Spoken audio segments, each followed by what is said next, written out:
నిన్ను వినియోగించడానికి, నిన్ను లైన్లో తీసుకొని రావడానికి దేవుడు మౌనంగా ప్రణాళికలు సిద్ధపరుస్తున్నాడు.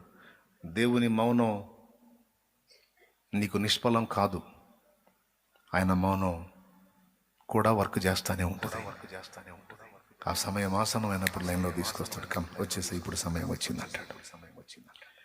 నేను ఇప్పటికీ అదే సాధన చేసుకుంటున్నా. దేవుడు తన సమయం వచ్చింది ఇక కదులు అన్నదాకా ఆయన రెక్క కింద దాక్కోవటం, ఆయన రెక్క కింద దాగి ఉండటాన్ని నేర్చుకుంటానికి ఇప్పటికీ నేను సాధన చేస్తాను.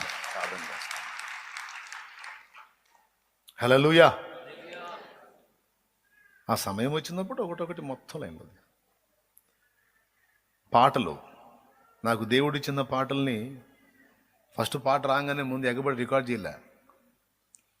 చాలా పాటలు రాసుకున్నా, దేవుడిచ్చిన తలంపులన్నీ రాసుకున్నా. కొంతమంది ఒక్క పాట రాసి వచ్చి నా ప్రాణం తీస్తుంటారు. దొరికితే ఇక అంతే సంగతులు. పాట రాసా చూడు, పాట రాసా చూడు, పాట రాసి నేను వాళ్ళకి ఇదే చెబుతాను. ఒకటి రాసి ఏంది హడావుడని. రాయి, నీకు దేవుడు తలాంతులు ఇస్తే, నీకు తలంపులు ఇస్తే రాసి దాచిపెట్టి ఒక రోజు ఉంది ఆ సమయం. మరి నాకు సమయం ఇచ్చాడు దేవుడు. ఇచ్చినప్పుడు వరుసగా పాటలు అన్నీ చేయడానికి అవకాశం ఇచ్చాడు. దేవుడు నీకు ఇచ్చిన సరుకులను సిద్ధపరచుకొని భద్రం చేసుకోవాలి. హల్లెలూయా.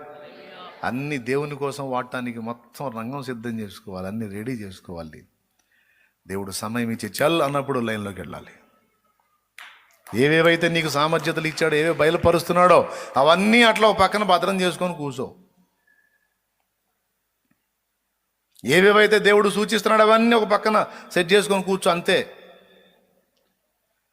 చూసేవాడికి పిచ్చిదే. కానీ ఆ సమయం వచ్చినప్పుడు లైన్లోకి వెళ్తే తిరగాల ఒక్కొక్కడికి బుర్ర గిర్రున. నేను చెప్పింది ఏమన్నా అర్థమైతే చాలా ఆనందం.